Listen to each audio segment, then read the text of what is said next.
Well, no. The question is, would it in fact increase jobs or kill jobs?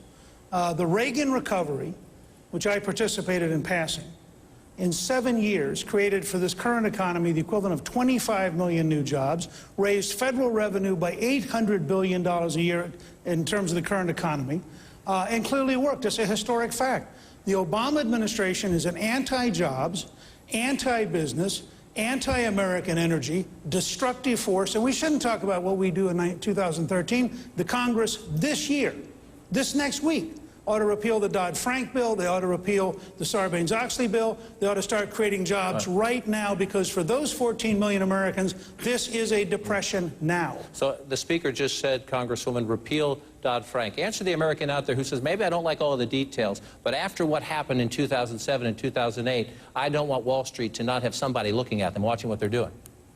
Well, I'm looking forward to answering that question, because I introduced the repeal bill to repeal Dodd-Frank because it's an over-the-top bill that will actually lead to more job loss rather than job creation. But before I fully answer that, I just want to make an announcement here for you, John, on CNN tonight. I filed today my paperwork to seek the office of the Presidency of the United States today, and I'll very soon be making my formal announcement. So I wanted you to be the first to know. All right. Well, welcome. Now, if you're out there and you don't get the distinction, coming into the night, Congresswoman Bachmann was exploring. She hadn't taken that last step. The other candidates had taken it. I'm sure they welcome you to the fray. Let's continue the conversation. I want to come to Congressman Paul. You're all here saying the President of the United States is making the economy worse. Has he done one thing? Has he done one thing right when it comes to the economy in this country? Boy, that's a tough question. No, I can't think of anything, but may I answer the question that you alluded to before about whether or not 5% is too optimistic.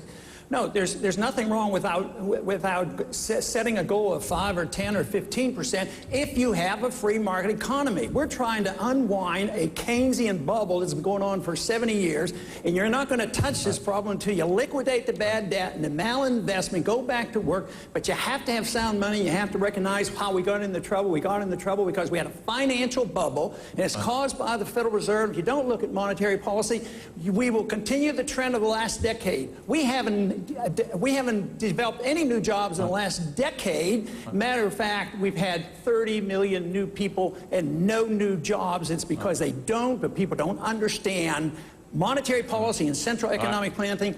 Free markets will give you 10 or 15% growth or whatever, and you will not have to turn it off because you think it's going to cause inflation. It doesn't work that way. I'm going to jump in here. I'm going to ask one more time politely. We want to get as many voters as we can involved, so please try to shorten the follow-up answers just a bit if you can. Let's go back to Tom in Plymouth. He has another voter with a question.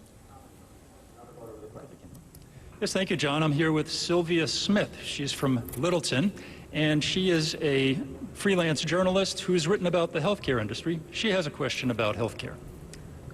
Yes, as a journalist who's written frequently about healthcare and medicine for both newspapers and for corporate publications, I'm very concerned about the overreach of the massive healthcare legislation that was passed last year. My question is, what would each candidate do? What 3 steps would they take to defund Obamacare and repeal it as soon as possible? Thank you. Congresswoman Bachmann, let's start with you on that. Thank you, John. Sylvia, thank you for that great question. I was the very first member of Congress to introduce the full-scale repeal of Obamacare. And I want to make a promise to everyone watching tonight. As President of the United States, I will not rest until I repeal Obamacare. It's a promise. Take it to the bank, cash the check. I'll make sure that that happens. This is the symbol and the signature issue of President Obama during his entire tenure. And this is a job killer, Sylvia. The CBO, the Congressional Budget Office, has said that Obamacare will kill 800,000 jobs. What could the president be thinking by passing a bill like this, knowing full well it will kill 800,000 jobs? Senior citizens get this more than any other segment of our population because they know in Obamacare, the President of the United States took away $500 billion, $500 billion out of Medicare, shifted it to Obamacare to pay for younger people, and it's senior citizens who have the most to lose in Obamacare. Governor Romney, just yesterday, Governor Pawlenty, who is to your left on the stage tonight, called your Massachusetts plan, which you know has become a focal point of the criticism in this campaign from your friends here, Obamacare. Obamacare. Is that a fair comparison? You know, let me say a couple things. First, if I'm elected president, I will repeal Obamacare, just as Michelle indicated. And also, on my first day in office, if I'm lucky enough to have that office, I will grant a waiver to all 50 states from Obamacare. Now, there's some similarities and there's some big differences. Obamacare spends $1 trillion. If it were perfect, and it's not perfect, it's terrible, we can't afford more federal spending. Secondly, it raises $500 billion in taxes. We didn't raise taxes in Massachusetts. Third, Obamacare takes $500 billion out of Medicare and funds Obamacare. We, of course, didn't do that. And finally, ours was a state plan, a state solution, and if people don't like it in our state, they can change it. That's the nature of why states are the right place for this type of responsibility. And that's why I introduced a plan to repeal Obamacare and replace it with a state-centric program. Governor, you just heard the governor rebut your characterization, Obamacare. Why?